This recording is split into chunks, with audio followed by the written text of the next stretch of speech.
The exact same day that we broke ground on the clinic was when baby Jonathan came to us, and baby Jonathan was over a month old and only weighing 4 pounds 9 ounces.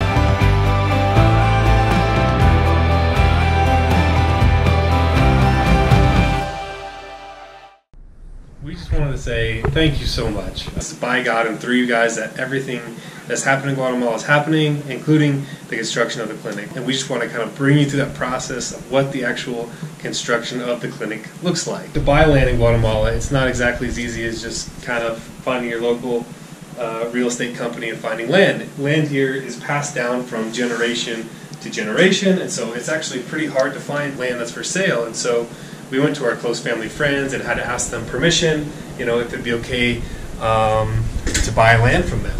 They wanted to. But wanting to doesn't necessarily mean they can sell it. It required the permission of the prior family owners, her father-in-law, to also allow for the land to be sold. And Mara told us that she needed to hear from God before she'd be willing to sell it. And so it took a lot of patience and praying on our part, waiting for Mara to hear from the Lord before deciding to sell the land. At one point, Mara knocked on her door and told us her daughter had had a dream, and that dream included a place on this land for infants and for people to come and get medical care.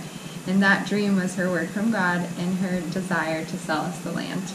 We also had prayerfully decided we wanted to buy the land with our own personal savings as a step of faith, because we knew we would be asking you all for the funding to build it, and so we wanted to go all in ourselves and buy the land first on our own. So there's a really great tradition here that before you even move a little pebble off your land, we're supposed to give thanks to God and pray over the land and bless the land. Just a reminder that none of it's ours. God owns all of it, and we want to be able to be good stewards of it and use it for His glory. We have members of the community who we haven't even met are coming out to help us bless this land. Gracias, Señor, en primer lugar a ti, Padre, Hijo y Espíritu Santo, también a mis hermanos que están aquí.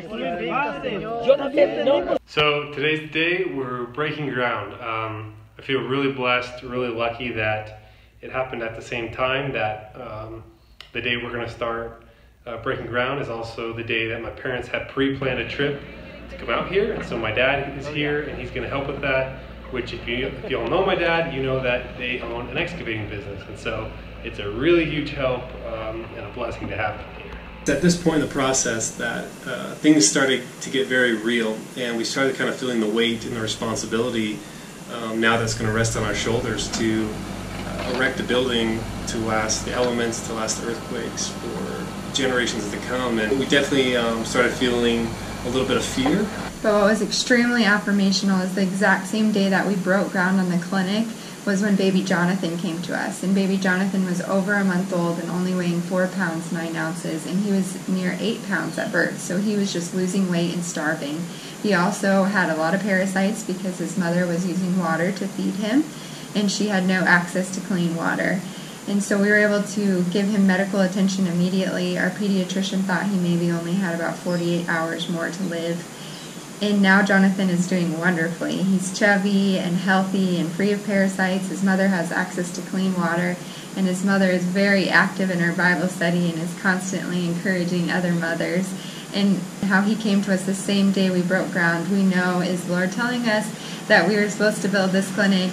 I just got word that the rebar is arriving, and so we can finally start tying rebars, tying the columns, and setting the foundation. So when you see a truck full of rebar backing up, you just see a truck full of rebar backing up, but we see the accumulation of so much coming together. I see Jeff meeting with the Spanish tutor every day at 6 a.m. so that he could get so good at Spanish in order to have a relationship with suppliers and then explain where to deliver the material. And that's a feat in itself. We live in the rural village, and we don't have addresses. There's no postal service and things like that. And so really being able to describe where it's located and the landmarks associated with it, it took time to build those relationships with those suppliers. And so when we see that rebar coming, it's a very big win for us. Taking out all the land to make it floor height first, then we can get started. It'll be more room and everything to work, so we can get started on the footers.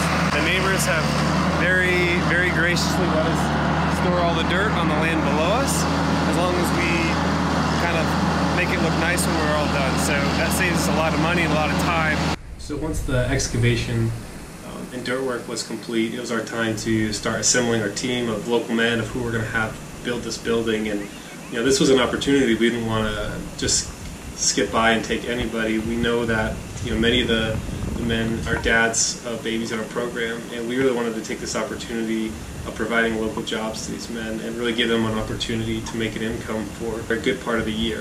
When the footers were being poured for the first time, we arrived to the site at 6 a.m. and the sun was rising over the village, and it was an incredible moment here because we're seeing all these men that are so excited to be there and excited to work hard, and we're seeing these men there representing an income that they're bringing home to their families and kids that are eating.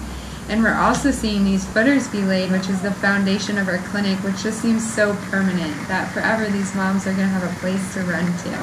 I've got some time working on the construction sites back in Colorado, and there's definitely some differences here. Of course, it's in my second language. I actually bought this book when I was home for the fundraiser, but I can pretty much throw it out the window because it's all slang anyway, and so it didn't really matter. Because of you guys and your generosity, we were able to invest in a cement mixer, which was really helping speed up the process. It's something that many of them have actually never used before who are working on the site, so it's kind of a cool thing to be able to bring to them and make the progress go a little bit faster. This is kind of what the clinic is going to look like. It has 1,400 square feet of space on the bottom, including 2 classrooms, an office, clinic, as well as a storage area. And then on top, what will serve as an auxiliary space where we have graduations when the babies graduate our program, and we have little parties there, as well as the living quarters for mothers and their babies when they need overnight attention, as well as an apartment-style living quarters that Carly and I hope to live in one day. So as you know, the clinic is being built in a mountainous village, and so there's a really big elevation drop to the top to the bottom, so the retention wall has to be really strong.